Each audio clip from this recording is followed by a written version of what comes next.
Hello again, friends. I know I said that we'd be moving on to the next round of the Swiss when you saw me next, but I have a little surprise for you. So, it turns out that we've had a couple matches that are lagging behind out in the larger tournament area. So, instead of keeping y'all waiting, we just brought one of them up, and we are going to be playing out the rest of the series for you right here. And because Jace disappeared off into the ether somewhere, joining me for the rest of this round will be... That's Admirable. Welcome back to the desk, Admirable. Thank you for stepping in. Yeah, I need to go potty, so... I mean, when nature calls. Reasonable excuse, I think. That's okay.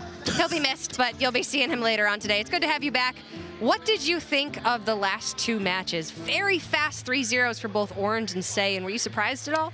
You know, looking at the Fino just saying one, I think it was a rematch from the finals of Montreal. Yeah, Montreal in that one, and went more towards the way that just saying I pictured Montreal going.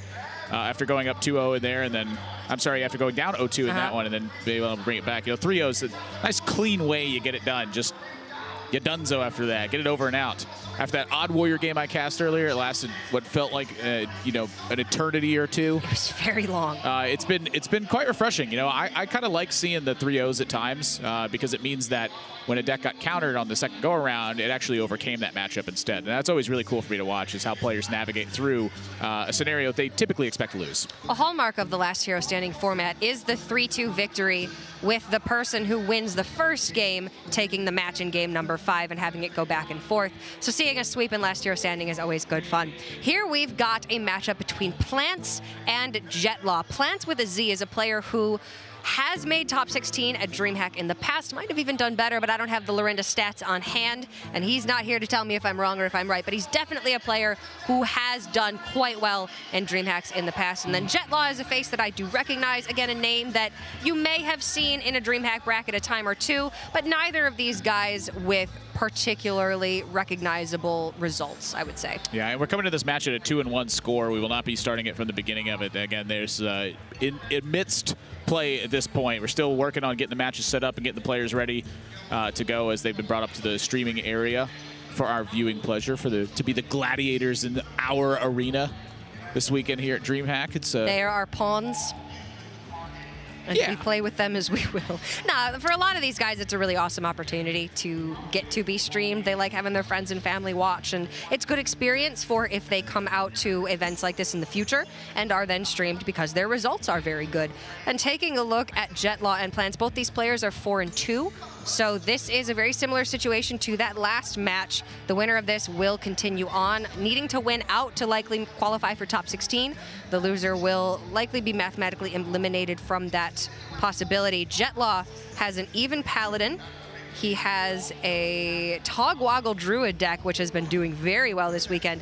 He's brought Big Spell Mage, which is a deck that we've not seen much of, but that my brother Sir Slim did consider bringing because it has a fair matchup against Even Warlock, and that's been quite popular. And then his fourth deck is an Even Shaman. His opponent, Plantz, has an Even Paladin as well, has a Malagos Druid, has a Death Rattle Hunter, and has an Odd Warrior. Yeah, if you guys are wondering how you can follow along with what's been going on in the tournament as well, head over to Smash.gg. All the deck lists, the tournament brackets, everything's been lining up is over there. Yeah, and that's you all have phones, don't you? That's how we've been looking up most of the deck lists and everything too. It's rather than kill a bunch of trees and print a bunch of paper, we've just been looking up on good old-fashioned technology. And it's nice because then you can see all of the matchups that are happening at that time, check out all the players' deck lists, and game by game you'll see the matchup and which way it went in whose favor. So taking another look at this one, actually. It is so far in favor of Plantz. He led with his Even Paladin in the Even Paladin mirror and did get that win. Then Jetlaw countered with the Big Spell Mage, took the win against the Even Paladin. And finally, Plantz was able to take the win with the Odd Warrior over the Big Spell Mage, which is unusual. I would expect Big Spell Mage to have a very good matchup against Odd Warrior. Frostlich Jaina just cranks out so much value that the Odd Warrior can have a difficult time keeping up, but Dr. Boom plus Omega Assembly has made that matchup a lot better if there's no Skulking Geist. Yeah, I think the matchup can kind of go either way. It really depends on just how threats line up as well. If Big Spell Mage has to fall into a spot where your threats are not lining up early against where your opponent's removal sits, it definitely is a lot different. Also, the fact that many of the Warriors have been teching in Big Game Hunter for this tournament because they want their warrior decks to be fighting a specific style of angle. You know, if you get countered by an even warlock or what have you, you don't want to just be outright in a losing position due to lack of removal. Yep. So that is a partial splash hate onto Big Spell Mage there as well. You know, also a lot of Big Spell Mages that I've seen have been cutting Dragon Call or Alana. It's just not really fitting the bill because it's not the style of threat that you often need. I mean, you know, a lot of times it still is included, but that card needs to be found pretty darn early. And that card specifically against Warrior, even if you did include it, if you can't force AoE, it doesn't quite get the job done. There are even versions of Big Spell Mage that are opting to run Prince Keleseth in the 2 slot and get rid of Raven Familiars, cut the later threats for more early aggression, and try to shore up some of their worst matchups that way while still retaining Frostledge Jaina and the ability to win against control through that or as method. I like to refer to it as mediocre minion mage. Exactly, or Zalay Mage. All right, Plantz with the odd warrior that he has brought, Jetlaw now attempting to counter with a Togwaggle Druid, which is a phenomenal matchup against odd warrior. And that's part of the reason you are choosing to bring Togwaggle Druid to this tournament, is if you're expecting to see a lot of odd warrior in particular. Yeah, there are a few little tricks that can happen with this particular matchup in the odd warrior. There's an Azalina side for Plantz in this one. So it's not quite as cut and dry as it normally would be, but there's a trick or two here. The long story short, though, is I definitely think it is on Jetlaw's side here with Togwaggle Druid. It's a lot of time to just simply burn through the deck by drawing cards as rapidly as possible. Not much worried about the pressure that's going to be applied on the other side of the board. And so when you have that freedom, Togwaggle Druid becomes a very scary deck. You manage your hand size, you get to swap decks with your opponent, and then steal back the card that lets them swap it back so that you can permanently swap that and set them deep into fatigue early on. So Plantz played Omega Assembly on turn 1. Yes, absolutely. In this matchup, it is paramount to be attacking as much as you possibly can. You do not have time to rest on your laurels and get to make 3 big minions. You got to attack, and that's hard to do with a deck that mostly plays defense. Usually you want to save that Omega Assembly for when you have 10 mana and can get 3 minions. But this is just not that occasion. The just warrior like needs to be just like Millhouse Manastor. Just wait till I have hit 10 mana.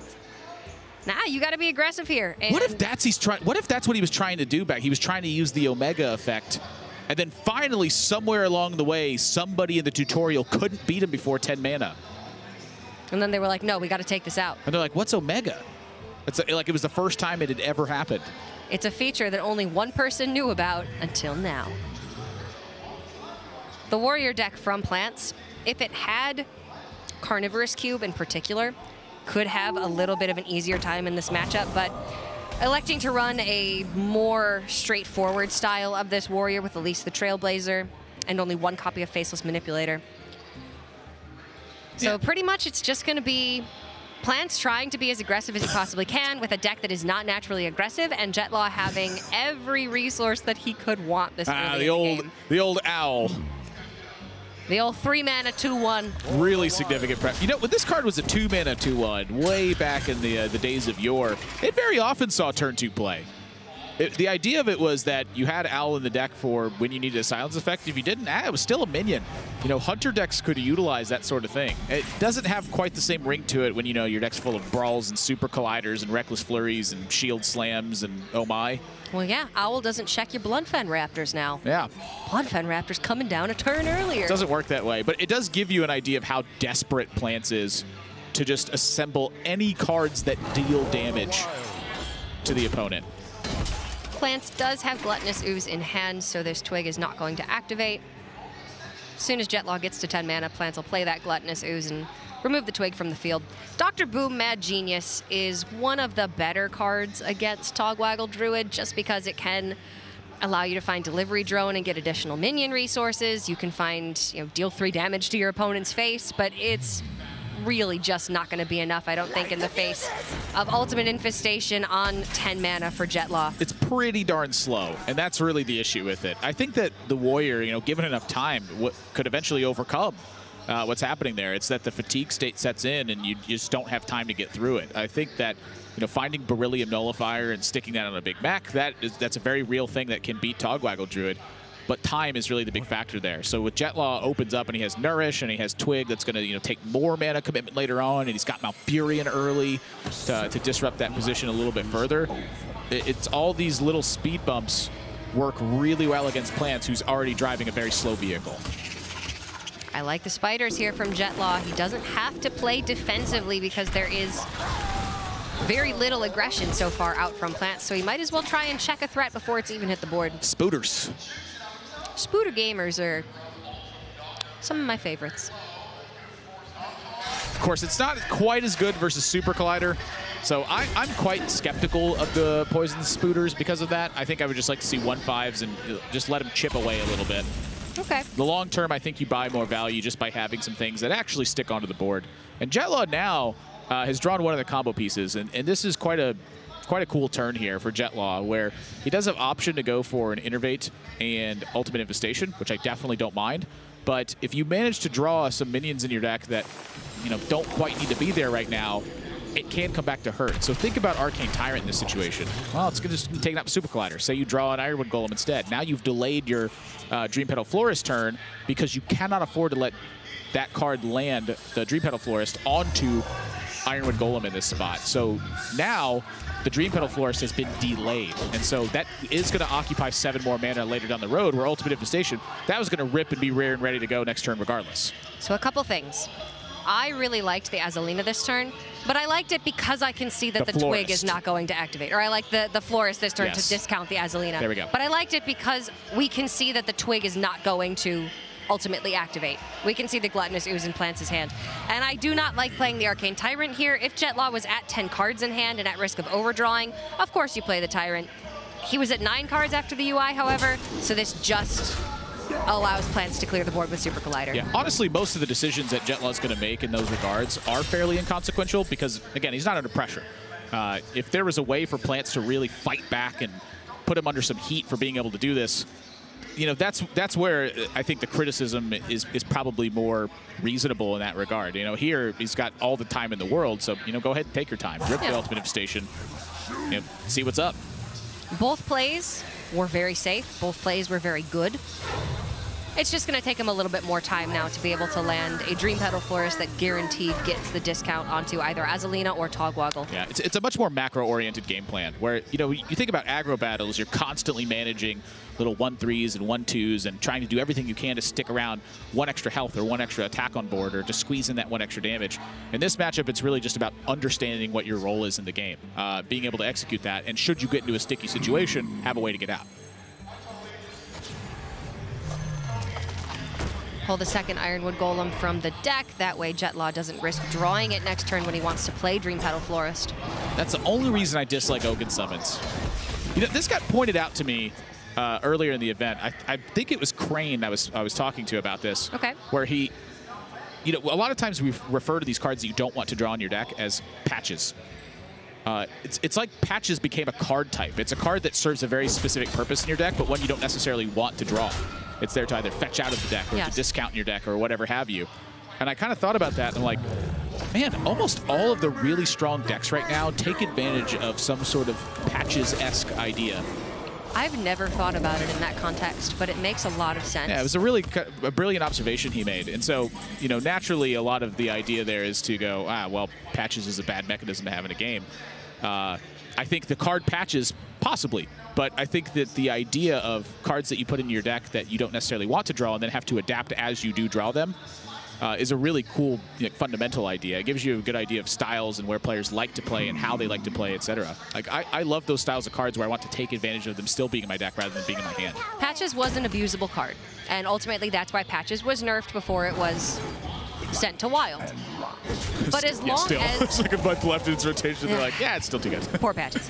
But as long as the decks across the board all have some way to abuse that mechanic, or not necessarily abuse, but utilize that mechanic, then it is much more fair. Whereas you need it to play Pirates to play Patches. But every Druid can play Oaken Summons if they want to, and some of them don't even want to. I don't want to. I hate Oaken Summons. It's just clunky. I want to get right. It's real good. I want to rip right past the 4-mana turns, go straight into the 5s and the 7s. None of this 4-mana nonsense. So, ain't no Druid got time for that. So you're a Saiyan gamer. You're Wild Growth on 2, Nourish on 5 every game. But look, at the very least, I'm going to Branching Pass and gain 12 armor, all right? Oh, you hate when people draw cards with breaking chads too. You know, there are times you draw cards. Like Togwaggle matchup, for instance, I think it's really cool in Togwaggle Druid because I find myself struggling to find the difference of when armor or card draw is more relevant. You know, getting through your deck is a very important mechanism, but also staying alive sometimes is a very important mechanism. Managing your hand size, a very real deal when you're accounting for when you're going to draw those cards and how. In this spot, Jetlaw, he very much does not have that consideration right now since he's found both Togwaggle and Azalina. Right now, the goal is rip through the deck. So in this instance, I want to see Jetlaw smash that ultimate infestation into Plantz's face, and just every single time he has the availability to draw cards, do that until you've gotten through your deck, and then you Togwaggle Azalina, and it's checkmate. It seems like... Oh. There is some consideration also for just doing it once there's nothing relevant left in your deck. And so here, he rips the Naturalize to set Plantz deeper into Fatigue, steal the 2 extra cards. This is a little bit... It's very aggressive, but he also wants to do this in some regard before Plantz finds Zone Azalina, and it turns into like a nonsense style of game. I still think he has advantage in that situation, but right now there's no Azalina in hand, so I mean, what's Plantz going to do? I think this is fine, but what is the harm to waiting other than Azalina? And Azalina's a big one. Azalina potentially allows Plantz to gain an additional copy of King's Ransom, and then things go back and forth, and things get crazy at that point. That's how the Warrior wins this game. But if Jetlaw rips Ultimate Infestation there, takes one more turn, pulls 5 cards out of his deck, and then goes for Togwaggle Azalina, suddenly Plantz is 5 cards deeper in Fatigue, and Jetlaw wins the game a lot faster. Yeah, Togwaggle is inherently a very difficult deck because there are so many iterations that can happen. So for me, my instinct is that the cost-benefit analysis of doing it right now is that you give Plantz a little bit more time. I don't think that time is necessarily always relevant because now his deck is Druid cards, which there's very few minions left on Jetlaw's territory. I think there's 1 Arcane Tyrant is left in the deck. So where does he get offensive pressure from? It comes almost solely from the Dr. Boom hero power at that point. So the time that you give your opponent, is it relevant? And honestly, I think this is a really smart play from Jetlaw because I think the answer is no. I don't think it's often that relevant, and as a result, I think Plantz is going to have a tough time closing the game. Now, the downside of that is it takes a lot longer to actually, finish your opponent in that instance. If you rip Ultimate Infestation that spot, and then you swap decks later on, your opponent's going to have 2 or 3 cards left rather than 7 or 8. And Jetlaw with still 16 cards in his deck. Plantz, I believe, only has somewhere around 9 at this point. It is still going to take a while for him to get into Fatigue, but he's going to get there significantly faster than Jetlaw will. And Jetlaw now with cards like Direhorn Hatchling and at least the Trailblazer in his own deck as well, which are just going to give him even further of an edge in Fatigue. Yeah, so step 1 is being able to handle what's happening on board. And 6/6 Security Rover, it does demand attention. There's not a lot in Jetlaw's repertoire right now. It's going to adequately handle just big, dumb things. He used the Naturalize. He doesn't have the resources from Plantz's hand to be able to do this for a whole lot longer. The armor plus the Shield Slam will deal with this immediate threat. And then he's got the big game Hunter as well as the Brawls, but Plantz isn't looking to go wide. Yeah, I really think this, the more I look at it, the more I think this was actually quite smart from Jetlaw. As soon as you've set it to a significant stage, recognizing that there's not a lot of cards in your deck that even matter anymore, from an offensive standpoint, it's such a difficult situation for Plantz to really recover from. So Plantz's goal here, I think, is to get to a point where he can use the King's Ransom to swap back, use the Nourish to draw 3 cards, and then to perhaps steal a mechanism of win somewhere in that vein. It's very difficult and it's a very long shot opportunity, but if that's the best one you got, it's the best one you got. It would have to be 3 very, very strong cards, but Direhorn Hatchling, Stonehill Defender. Yeah, think about, once your opponent's shuffled in Direhorns, or they've shuffled in the Elise pack at that point, maybe then you get something. That's true. Jetlaw does find the Elise, so eventually he will play that, shuffle the pack into his own deck, and at that point, Plantz could try to King's Ransom, Nourish for 3 draws, and try to find that look at this. pack. Even gets to use a Wild Growth to hold an excess mana, so Plantz can steal back 4 cards when they choose to use King's Ransom, and that is a big deal. Sometimes it also starts to even up the decks where Fatigue is aligned, and I believe there's still a Naturalize left in Plantz's deck right now, which was originally Jetlaw's deck. which means Plantz actually has the potential to not only equalize this, I think right now he's 5 cards ahead in fatigue, but when he flips, if he finds some really impactful means and then gets the naturalize, he could even be at the advantage in fatigue by the end of this. It's so 12 cards to how many cards was that? It looks like it could be 5 only. So Jetlaw might be ahead by 7 actually. It's really tough. Like it's gonna be. It's not an easy task. There's the naturalize. The other thing to consider too is if Plantz, starts going to fatigue, if they swap back and use naturalize, that does actually deal 6 damage over to Jetlaw at that point as well. It would be a draw of 1 fatigue, a draw of 2 fatigue, and then the natural draw for turn of the 3rd fatigue hit that's in there. So there is 6 damage seated that way.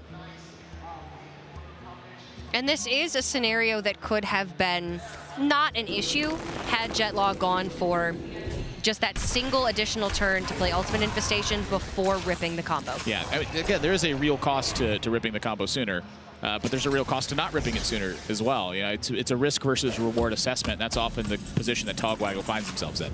It is difficult to know when the right time to go for it is. And the real big card that Plantz could actually find from his own deck once he goes King's Ransom Nourish is that Azalina Soul Thief. Azalina could give him a significantly better hand. He could start to pressure, especially now that Stonehill and Omega Assembly have been drawn by Jetlaw. I think that's what Plantz is going to be looking for here. But he needs to do it, I would say, now. Well, also pack shuffling as well. Bewitched Guardian. You often get a look at Stonehill and Druid. It's not really a strong Druid card, but when you're having 7, 8 cards in hand, Bewitched Guardian's starting to look a lot better. And the deck did only have odd cost cards in it until the pack was shuffled in. So Gloomstag would have been active. Wow. That's so weird. That's kind of wacky. Gloomstag's a great card. So much so that Brian Kibler was playing almost exclusively odd Druid for like 2 weeks. Okay, well, you had me sold on it was a great card until you told me Brian Kibler was playing the deck. That's how I know it is quite mediocre. That's a 4-8 with taunt. It's how I know that Brian Kibler's the one doing the winning and not the deck. All right, well, 4 draws coming up. So Plantz, the Elise pack was a good enough sign. And honestly, is a start.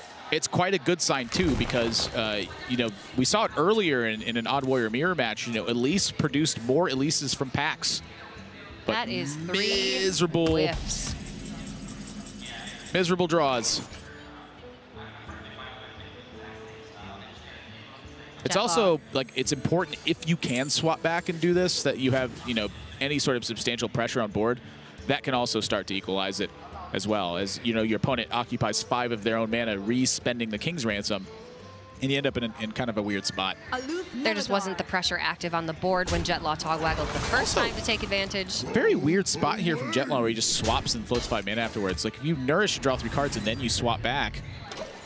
You're taking more cards from your opponent's deck. Yeah, you would just taken. Plantz would be in fatigue right now. So again, probably not a relevant detail as the bulk of the work has been done. The deck has been swapped at a negative state for Plantz. So this is probably donezo after this point, unless that Dr. Boom Hero Power starts picking up some massive weight. I agree, but still, it's important to note that there are lines that Jetlaw could have taken this game that could have maybe punished him as far as the Ultimate Infestation goes had there been Azalina in hand for Plantz and he had a chance to play it. At this stage, I'm definitely trying to illustrate a learning experience more so than absolutely a technical broadcast of this game. No, these guys are, I would say that arguably Plantz is the better player in this matchup. I don't think that Jetlaw needs to be armoring up every turn. I think he should be just hitting face the last 3-4 turns as well. Spend your mana. Yeah, spend your mana, hit the face. Jetlaw's going to win in fatigue. So the Ultimate Infestation could have been played. The Nourish to draw additional cards and put Plantz as well, and then hitting face every turn here. But these are small things that are not going to lose him the game in this scenario. Sometimes maybe they do lose him some percentage points, and ultimately you want to be giving yourself the best opportunity to win the game, especially when you bring this style of deck, which has such polarized matchups. Yeah, it is still tournament play though, so being able to kind of check out once you've recognized that you're so far ahead that unless like a tsunami hits your side of the save the brain power. Yeah, seriously, save the brain power. I think it's totally reasonable. Spend your mana. Doesn't really matter how, just do some stuff. I think there's such a big emphasis on that. Like once a player has done the bulk of the work of the game, Like, it's very easy to be overly critical of that. And it's, you know, like, how often does a player miss lethal and it actually matters? Like, typically the idea is if you're missing lethal, you're so far ahead in the game that you're probably just going to win anyway. I mean, you had an opportunity for lethal. Maybe 1 in 5 times you miss lethal and then you don't have the opportunity to kill your opponent. Honestly, I'd even be surprised if it was that high most of the time. Like, unless you're playing a Leroy aggro deck or something against like a branching paths deck.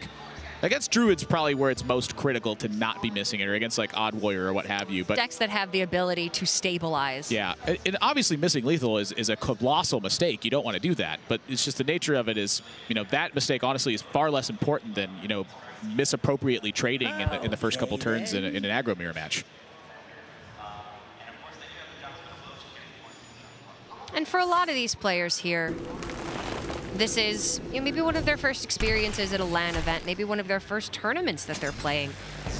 And getting up on stream is not something these guys were expecting, so I'm sure they're very excited, but also probably quite nervous.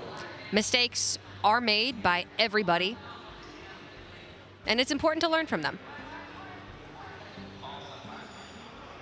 But it does look like Jetlaw is going to be able to wrap up this game. Jetlaw's looking like, come on, man, really? Yeah. Maybe Plantz playing this out is just stressing him out. I mean, Plantz is gaining a lot of armor. Branching paths for 12. He finds the blast shield yet again, but Jetlaw still has 4 turns before he even starts to hit fatigue. Yeah, it keeps nailing the 7 armor one.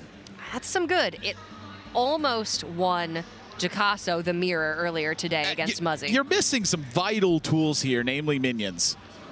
Yeah, things that actually deal damage would be nice. But, you know, we just don't always have those. This Ziliax, in theory, could hit face turn after turn after turn. Yeah, just keep spending mana if you're Jetlaw.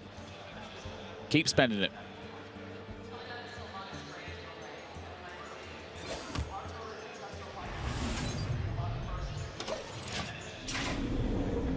Yeah, 2 fatigue, and there's still, you know, plenty of cards left in Jetlaw's side. This is a foregone conclusion.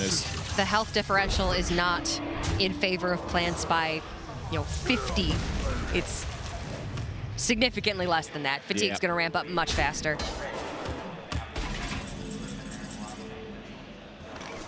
Yep, Eminem gets played. Spend some more mana. Let's play some cards. As long as your mana is not spent on drawing more cards right now, you're good to go. Hero power that Ziliax down. Security Rover's going to get some value. Doesn't want to play the Omega Assembly or the Pack just yet because he's not going to get full value out of them. And that's understandable. Plantz already taking 3 damage. What did we see it get to in the mirror earlier today? It was 9 9 before a player fatigue. conceded. It doesn't sound like a lot of damage by itself. What? What? I mean, okay, like... Now, Cora, I say some dumb stuff, and I've heard you say some crazy stuff. I have to saying the 9 is not... Ooh, you're going to get Think about it. Okay, think about it, though. You're like, in a vacuum, you only get to 9 fatigue. They're like, I don't know. Only 9? I don't know. That doesn't seem like a lot. Like, you probably get like 12. Before that, you like, take like, an 8, 7, and 6, and 5, and 4. But 9's like, well, yes, when you factor in that it stacks, that's a lot. That's like, 9 how damage the by fatigue itself. works. You don't know. I'm just saying. You know nothing, Cora Snow. That hurts, Admirable Targaryen. All right, there we go. Thank you. Game 5 coming up. Yeah. Plantz, he's got his work cut out for him in that one. Deck's just not built to fight against that angle. You know, that's a crazy angle of attack that Togwaggle Druid goes for, and Oddwarrior's like, well, I just don't have the tools for that. And yeah, you're right. You know, imagine trying to build a house out of like using a coconut for a hammer. It's just not going to work. I mean, it might work. It's just going to take you a lot longer. Did Egret have a last name? Look, you're still stuck on the Game of Thrones. Yeah. Probably. I don't remember. They're married in real life, though. So please don't ever make that reference ever again with me around. Thank you.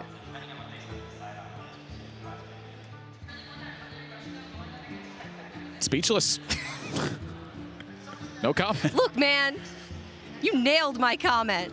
You were like, this is dumb. Wow, 9's a lot. And it was dumb. It was dumb. I get that. 9's, imagine like Crystallizer was a 9-3. But my feelings, Admiral. Why would I imagine Crystallizer's a 9? But you said 9's not a lot. For 1 mana, it's a lot. The fatigue is 0 mana. It takes you 25 turns to get there. Semantics. Druid versus Hunter, game number 5. Hunter's going to have a lot better of a shot against the Druid. Oh, yeah. Going to be quite favored. Would you mind looking up the 4th beast in that one? I feel like I've been having the 4th beast debate a lot. And honestly, it's a hot topic of conversation of which one you're going to run. Savannah Highmane seems to have picked up a lot more in popularity. And for some tournaments, I tend to agree. You know, if you're going to expect Odd Warrior to show up at tournaments, I think having a more boisterous minion to hit the board definitely is a bigger deal. Quite robust. Plantz has gone with the Charged Devil Sword, which is the one that I typically prefer. And I prefer it because when you play Katharina, you know, an 8-mana card is a pretty hefty demand. And so if you need it to play defense, Savannah Highmane's never doing that. Charged Devil Sword may not be as robust of a minion, but it plays some defense. Double candle shot's bad, but Katharina is very good. Yeah, I'm honestly, like, I'm curious about the math on it. Like, I think there are times that I would accept a 0-card hand versus Druid if I could guarantee that I had Katharina, because it is quite an important card. And I think it's kind of crazy to do that. I wouldn't do it because you have so many other ways to win. But that card is so high impact that it's really what makes a difference. Now, Jetlaw does have... His hand is gas. His hand is very gas, but honestly, I played a lot of Togwaggle last season to try to learn this deck because there were so many different tournaments it kept showing up at. And one of the things that I found was winning me games against Death Rattle Hunter specifically is when I was able to play Nourish and Arcane Tyrants, plural, okay. S. I think when you're able to play both of them, you can get ahead on board and contain their pressure a lot more. You have to do some weird stuff sometimes, like naturalize the Katharina into naturalize the King Crush, and you look really silly and you feel really silly when you're doing it. But you can get to a point where you are actually ahead of Death Rattle Hunter by enough that you have time to hit that point where you swap decks and they get into a fatigue state. I mean, if any hand is going to do it, this is the hand for Jetlaw. Yeah, no question about it. I mean, this is a fantastic looking hand, and it's one of the reasons that I don't, you know, outright chastise Oaken Summons in these Togwaggle decks, is because against matchups where you're not favored, it is quite an important card. Although I do think there was a lot of merit to coin Nourish there. Get the Arcane Tyrant down and open up the second Nourish for the next turn to draw, hopefully, into Ultimate Infestation. Yeah, I don't mind the blocking here for it either. You know, sometimes for Jetlaw too, it's, you know, it is like a close your eyes and hope kind of match where I'm really not a big fan of drawing, and, you know, the second Nourish is going to give him some time to really think about it. You know, when he doesn't coin the Nourish, that tells me that he does want to slate one of these for card draw. And again, Tyrants, plural S. There's only one. There's no S. Yeah, so gain some mana and hang tight. I think it would be wise to not use this Arcane Tyrant in this spot. I'm not going to fault anyone for doing it, but I think I'd like to see him hold it one more turn.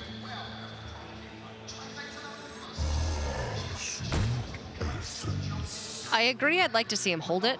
I would like to see him hold it for the Spreading Plague, though. I think if the Tyrant is going to live, it's going to be behind that Spreading Plague. Yeah, there also is a Mossy Harbor in the deck for Plantz. You know, we see it's there, but that could be something that's factoring into Jetlaw as well, where he goes, you know what, I need something on board right now because I just need to get going. Like, I want to occupy my opponent's time, but, you know, heading into turn 5 to me is one of the big reasons I want to see him hold it. There's not a lot of action going on in turn 5 from the Hunter side. You're looking at Carnivorous Cube, Witchwood Grizzly, you know, maybe a top deck Houndmaster Shar, what have you. He just saw Stitch Tracker hit the board, and so to me that tells me your opponent's often going to have, you know, more time to fill up on turn 5, so I think more justification for the Tyrant as a result of that. If your opponent has a 5-mana play, it means they're not taking care of Arcane Tyrant. The Flanking Strike was tempting to be able to kill off the Arcane Tyrant, but the Carnivorous Cube is the exact draw that Plantz wanted to see on turn 5 to be able to develop additional pressure and start to really put the hurt onto Jetlaw. He's had an incredible hand, but his deck is not built to deal with Carnivorous Cube that is spawning additional threats. Now, Cube did hit an egg, and so that's an important thing to start thinking about. You know, the Mossy Horror, you're thinking about the Spreading Plague point. Well, you're also thinking about the Mossy Horror on the post-Cube dying and more eggs being on board point. You know, for Jetlaw, that often means that you're going to want a Spreading Plague before your opponent can have this cube die. Or you want to be able to kill the cube, play Spreading Plague, and then buff the tokens so they're not vulnerable to Mossy Horror. All of his plays that require him to counter something not only are usually like a 1-2 punch of cards, but they also require him to have a ton of mana online as well. So with the resources low and with the pressure high right now, it's really tough for Jetlaw. And, you know, hopefully I'm kind of emphasizing how important I think Tyrant's plural S is in this equation of winning. Well, there was only one Tyrant this game, and Jetlaw does not have Ultimate Infestation or either of his combo pieces just yet, so accelerating to that win condition isn't going to happen anytime soon. Plantz cannot kill off his Carnivorous Cube before playing the Mossy Horror here, but you still get rid of 3 Scarabs were a Mossy Horror to come down this turn. Yeah, I think it's just the play. It's meant to do this, so, you know, forego the secondary effect. You still got a nice turn 7. You play an egg, and you flanking strike your own egg. If this was the only way for Plantz to activate his eggs, maybe he should have waited off, but the eggs are secondary at this point. Katharina is going to be the primary threat. Katharina herself might be able to win the game. And this is the downside of having to draw with Nourish, is now your hand starts to get clogged. And, you know, we're still missing some key tools here, missing a way to really fight against the Katharina turns coming up. Malfurion and Spreading Plague, you know, those are more road bumps than anything else. Plantz has used a cube, so, you know, that's an important facet. Much less likely that Plantz can hit a cube onto a big beast. Egg. Strike the egg.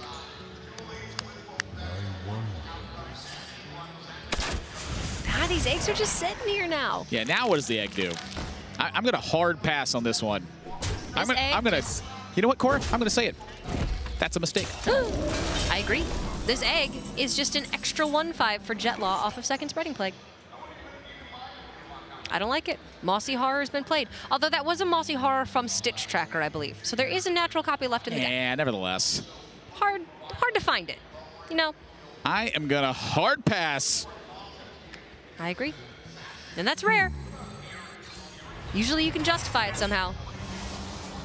Now that's an interesting one to pick up. At this point, you know, Katharina pressure does feel containable to some degree. Again, we're still missing the big ability to actually eliminate King Crush should that hit right now.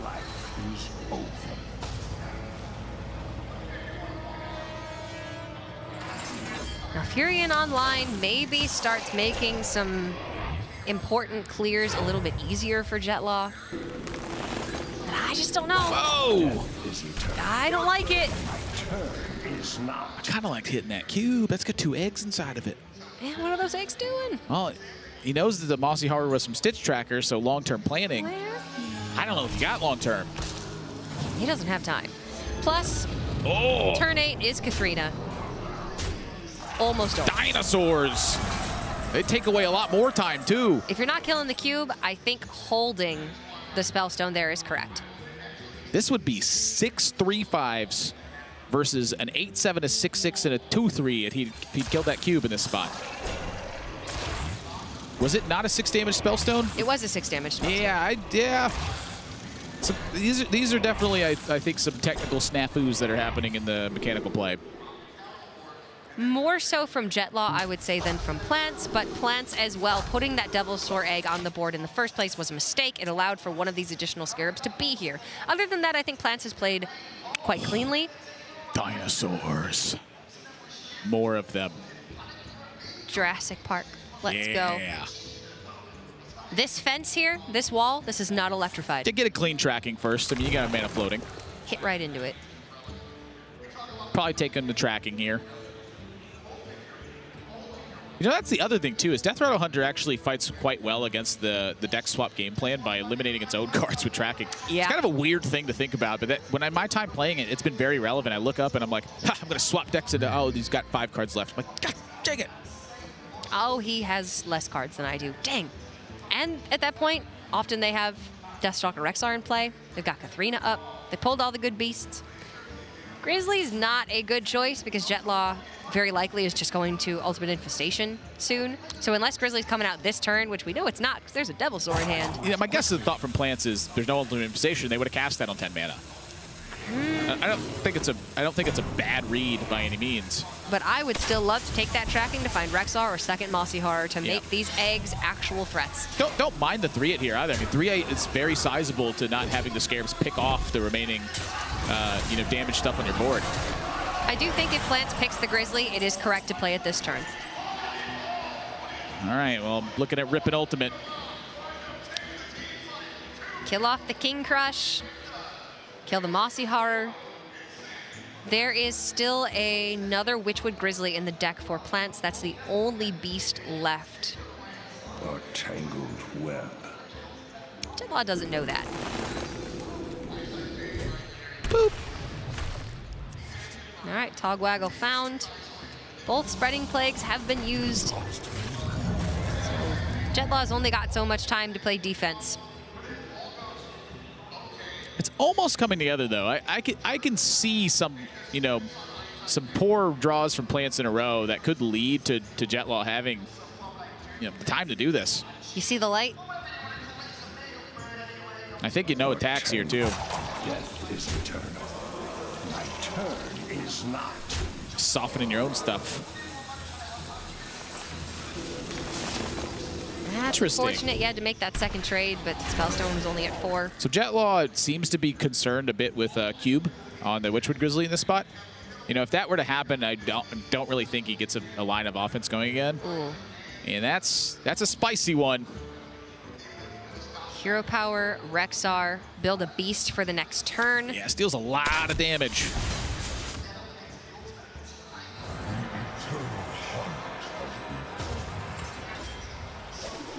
I think we've breached into DreamHack territory on the classification. Not DreamHack territory.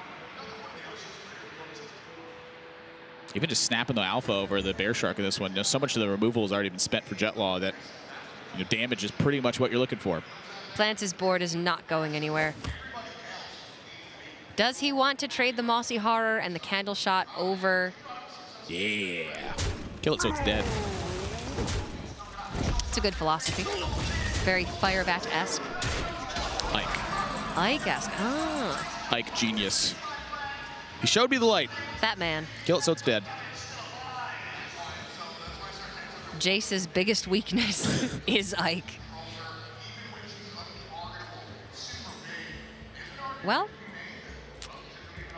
if Jetlaw kills off the Kathrina, there is still a Witchwood Grizzly that is pulled, but 3 damage per turn is not a whole lot of pressure if there's not a cube and another Death Rattle activator. That's the card he just feared, though, is the cube. If you're going to stick a Witchwood Grizzly in play, kind of walk into that same spot. So now second Ultimate Infestation gets drawn, and at this stage, I'm looking at that Dream Petal Florist, and I'm going, we are never going to have another opportunity to play this. I know it's a lot of damage, but something's got to give. At some point in the matchup, when you're this unfavored, you're going to have to get lucky in order to win. So picture the perfect draw, pretend you're going to draw that, rip that Dream Petal Florist to the board, and giddy up. Jetlaw doesn't play the Florist. His only other way to get the full combo is with Twig, and that needs 5 turns. Yeah, that's not happening. He doesn't have 5 turns. Nope. Not if you're committing 4 mana to a Twig of the World Tree, anyway. Nope, nope, nope. Especially since we'd seen he didn't want to leave that Witchwood Grizzly on the board, so there was very little chance he was swiping the Kathrina this turn. Because in his mind, there's just a charged Devilsaur in the box. So now you're in Plantz's spot. You're looking at this and going, How do I want to use these Death Rattle activators? Is building a beast ever superior to just getting stuff on board? Any play he makes is going to take away Charged Devilsaur plus build a beast. So step 1 is make the Grizzly. And the Dream Petal Florist honestly has done its job. I actually don't think there's a lot of scenarios where Plantz needs to pay too much attention to Dream Petal Florist. It looks like that Plantz is going to. I don't think it's necessary. Jetlaw wouldn't have played it if there wasn't a combo piece in his hand. Yeah, so actually just going to activate and get the egg and then pressure. I think that's exactly where he needs to be at this game. That Dream Petal Florist has already gotten the 7 mana gone. Why worry about it now? That's not a Spreading Plague. No, it's not. Both of them are gone. Oh, he used a plague early. That's yeah, right. He plagued twice very fast. Oh. First one got hit by the Mossy. The second one was buffed by the pads. Yeah, that stings a bit. Oftentimes, I have tried to hang on to plagues for dear life, and I typically end up dying when I do that, but the times I haven't, I've been able to plague and combine branching pass with them. It's very unusual for branching pass to just be, going attack twice against a Death Rattle Hunter matchup, but I think it's that demanding of a matchup that you probably just got to take that risk. The big issue was he didn't have the swipes early on, so he couldn't clear the board without the use of the Spreading Plague, but that's just put him into this scenario here. Going for King Togwaggle, trying to force Plantz to spend 5 mana of his next turn to swap the decks back. Yeah, so also Jetlaw here is trying to prevent Plantz from getting another beast from the Katharina on the swipe, and then hoping that's good enough. So it is clearing up a lot of pressure in the scenario, but just not much left. So it's fair fight territory from here. Plantz can swap the deck back, get a free Arcane Tyrant, and then Jetlaw will be in fatigue. Oh, yeah, swap the deck back, naturalize. Looking pretty solid when you know that you've got the Azalina. Yep. Plantz will then have 11 cards in his deck. And still some very good Hunter cards left in there. Carnivorous Cube, that second Mossy Horror to activate the eggs. This is GG. Pretty much all she wrote. And that is the nature of Last Hero Standing. That is the way that the games often go. Based on the player who wins the first game, it goes back and forth with the counter picks.